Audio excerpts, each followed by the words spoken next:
ముఖ్యమంత్రి జగన్మోహన్ రెడ్డి గారు ఈ మధ్యకాలంలో కేసీఆర్ గారిని వచ్చి పరామర్శించడం హైదరాబాద్లో చూసాం మనం. కానీ అదే జగన్మోహన్ రెడ్డి గారు కొత్తగా ముఖ్యమంత్రి బాధ్యతలు చేపట్టినటువంటి రేవంత్ రెడ్డి గారిని కలవటం కానీ ఫోన్లో శుభాకాంక్షలు చెప్పటం కానీ జరగలేదండి.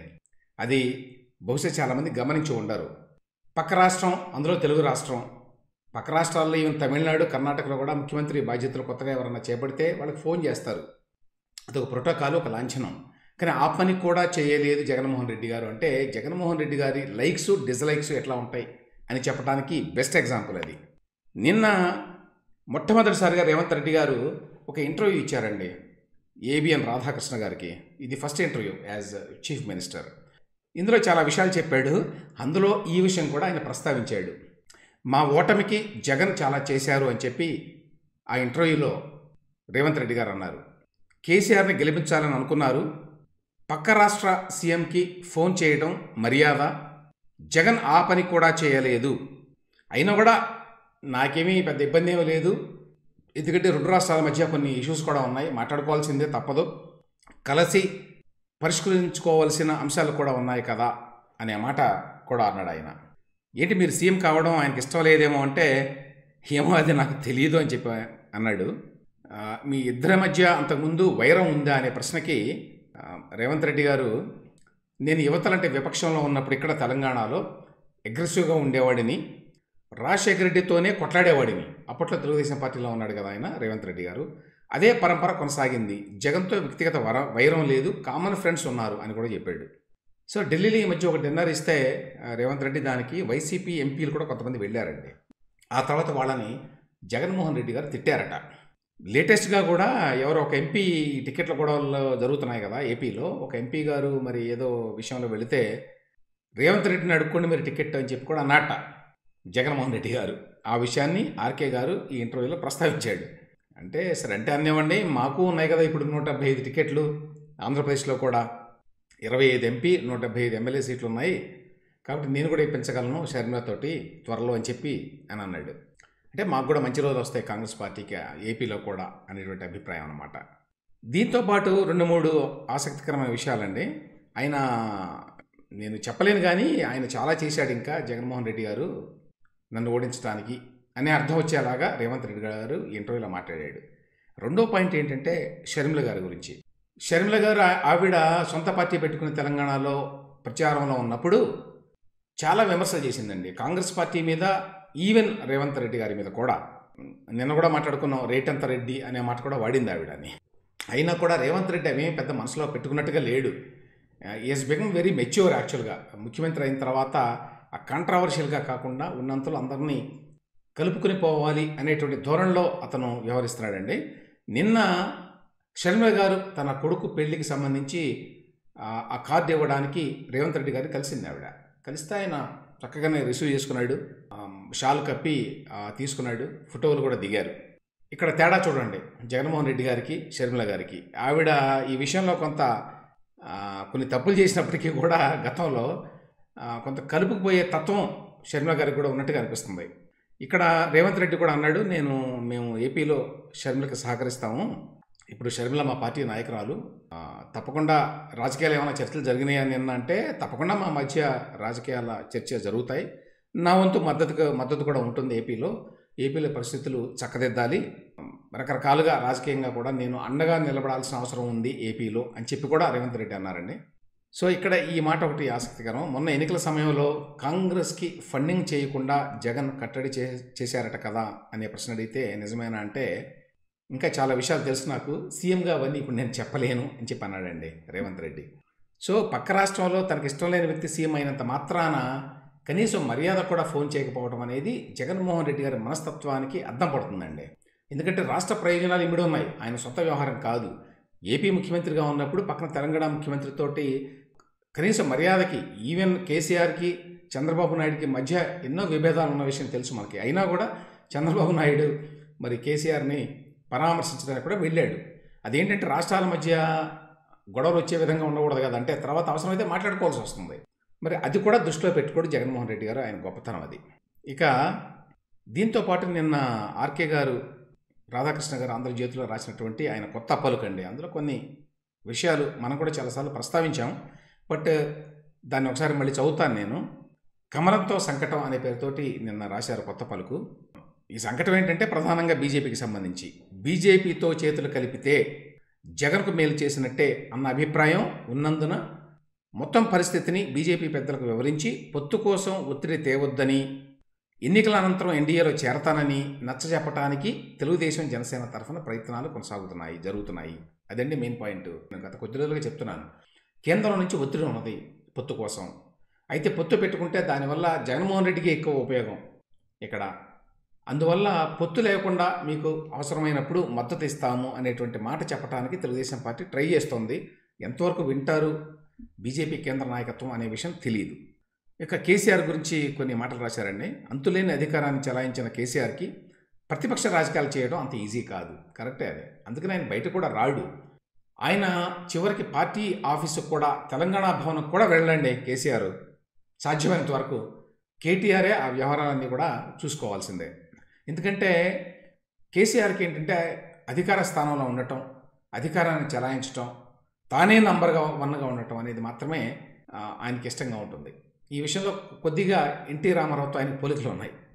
తెలుగుదేశం అధినేత చంద్రబాబుకు ఉన్నంత ఓర్పు, నేర్పు కూడా కేసీఆర్కు లేవు.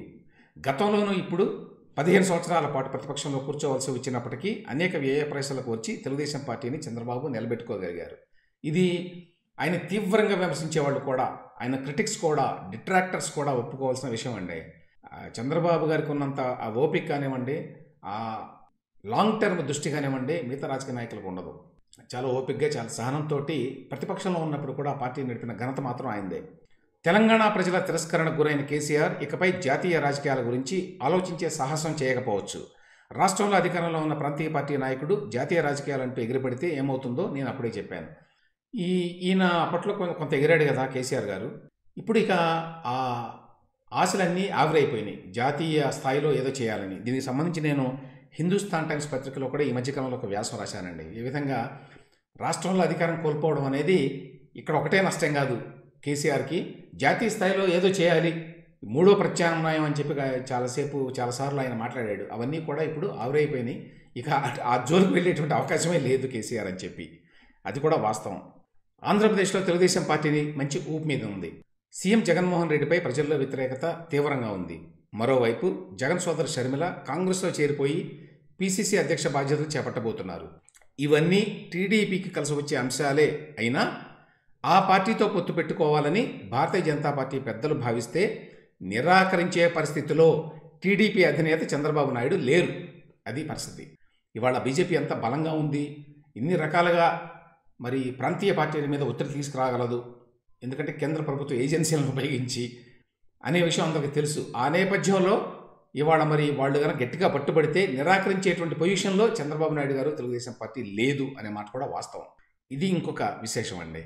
కేసీఆర్ని పరామర్శించడానికి జగన్ రావడం, హైదరాబాద్ వచ్చి చాలా తీరిగ్గా 20 రోజుల తర్వాత ఆయన హాస్పిటల్ నుంచి మరి డిశ్చార్జ్ అయిన తర్వాత జగన్మోహన్ రెడ్డి గారు పలకరించిన మాట తెలుసు మనకి.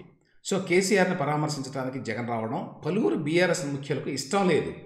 ఎందువల్ల జగన్ వల్లే మెజారిటీ సీమాంధ్రులు తమ పార్టీకి దూరం అయ్యారని వారు అభిప్రాయపడుతున్నారు. జగన్కి కేసీఆర్ గారు చాలా సన్నిహితుడు.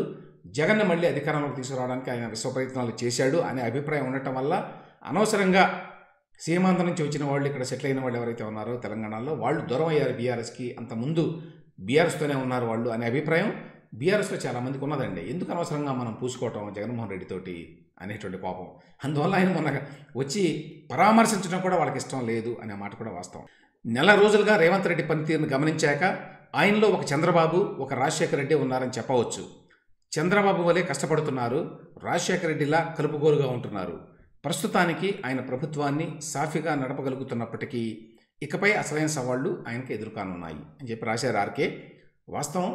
అధికారంలోకి వచ్చిన తర్వాత రేవంత్ రెడ్డి చాలా సంయమనంతో ప్రవర్తిస్తున్నాడు. ఇంటర్వ్యూలో కూడా ఒక మాట అన్నాడండి, నేను ఆయన రాజకీయ జర్నీ ప్రయాణం చూస్తే కూడా ఆశ్చర్యంగా ఉంటుంది. 2006లో మొట్టమొదటిసారిగా జెడ్పీటీసీ సభ్యుడిగా ఎంపికయ్యాడండి రేవంత్ రెడ్డి. 2023 నాటికి ముఖ్యమంత్రి అయ్యాడు. అది మామూలు రాజకీయ ప్రయాణం కాదు, అది చెప్పుకోదగ్గ అచీవ్మెంట్. అయితే ఆయన ఏమన్నాడంటే జెడ్పీటీసీ మెంబర్గా ఉన్నప్పుడు 2006లో నేను ఆ స్థాయిలో ఆలోచించేవాడిని. తర్వాత ఎమ్మెల్సీ అయ్యాను. ఎమ్మెల్సీ స్థాయిలో ఆలోచించేవాడిని. ఆ తర్వాత ఎమ్మెల్యే అయ్యాను. ఎమ్మెల్యేగా అవ్వడమే కాకుండా చంద్రబాబు నాయుడు గారు కొంత నాకు ఎలివేషన్ ఇచ్చాడు ఆ టైంలో. దాన్ని తగ్గట్టుగా నేను రాష్ట్ర స్థాయిలో ఆలోచించడం అప్పట్లో మొదలుపెట్టాను. ఆ తర్వాత పీసీసీ అధ్యక్ష పదవి వచ్చిన తర్వాత నా ఆలోచన ధోరణిలో కూడా కొంత మార్పు వచ్చింది. ఇప్పుడు ముఖ్యమంత్రి అయ్యాను కాబట్టి నేను కొంచెం జాగ్రత్తగా అందరినీ కలుపుకుపోయేటువంటి తత్వంతో నా దృష్టి మారాలి అని చెప్పి నేను అర్థం చేసుకున్నాను అని చెప్పి మాట్లాడాడు. సో ఆ రకంగా రేవంత్ రెడ్డి పనితీరు యాక్చువల్గా నాన్ కంట్రావర్షియల్గా ఉండటానికి చాలా వరకు ఆయన ప్రయత్నం చేస్తున్నాడు ఒకటి. రెండవది, బహుశా నేను అనుకుంటాను ఈ పార్లమెంట్ ఎన్నికలు జరుగుతాయి కదా ఏప్రిల్లో. ఈ పార్లమెంట్ ఎన్నికల్లో కాంగ్రెస్ పార్టీ తన ప్రభావాన్ని చూపగలగాలి. తెలంగాణలో ఉన్న 17 సీట్లలో కనీసం 9-10 సీట్లన్నా రావాలి. వస్తేనే అప్పుడు రేవంత్ రెడ్డి యొక్క మరి అధికార పీఠం ఇంకా బలపడుతుంది తెలంగాణలో. లేకపోతే మళ్ళీ వీక్ అయ్యేటువంటి అవకాశం ఉంటుంది. మళ్ళీ కాంగ్రెస్ పార్టీలో చాలామంది ఆయనకి ఎదురు తిరిగే అవకాశం ఉంటుంది. ముఠాలు కట్టేటువంటి పరిస్థితి ఉంటుంది. దాంతోపాటు బీఆర్ఎస్ కూడా గట్టి ఛాలెంజ్గా మారేటువంటి అవకాశం ఉంటుంది పార్లమెంట్ ఎన్నికల్లో కనుక కాంగ్రెస్ సరైన పెర్ఫార్మెన్స్ ఇవ్వకపోతే. వీటన్నిటిని దృష్టిలో పెట్టుకుని బహుశా నేను అనుకుంటాను రేవంత్ రెడ్డి ఆ ఎన్నికల వరకు కూడా చాలా సంయమనంతో చాలా జాగ్రత్తగా ఆచితూచి అడుగులు వేస్తున్నాడండి. ఇక నెక్స్ట్, నిన్నే మాట్లాడుకున్నామండి. నేను చాలాసేపు మాట్లాడాను ఈ విషయం గురించి. ఏంటి సెక్షన్లో వచ్చింది, ఏ విధంగా వాళ్ళు కొత్త నేరేటివ్ క్రియేట్ చేయాలనుకుంటున్నారు. ఇప్పుడు షర్మిల కాంగ్రెస్ పార్టీలో చేరి పీసీసీ బాధ్యతలు చేపడితే తీవ్రంగా నష్టం జరిగేది వైసీపీకి. అంటే not in terms of challenger అండి. అంటే అదేదో వైసీపీకి ప్రత్యామ్నాయం కాదు కాంగ్రెస్ పార్టీ షర్మిల ఆధ్వర్యంలో. ఎప్పటికీ ఇప్పట్లో కాలేదు, అది ఇంకా టైం ఉంది దానికి. అయితే వైసీపీకి ఎన్నికల్లో ఎంతో కొంత డ్యామేజ్ చేసేటువంటి అవకాశం ఉంటుందండి. ఇప్పటికే తెలుగుదేశం పార్టీ జనసేన కలవడం వల్ల కొంత డ్యామేజ్ జరుగుతోంది.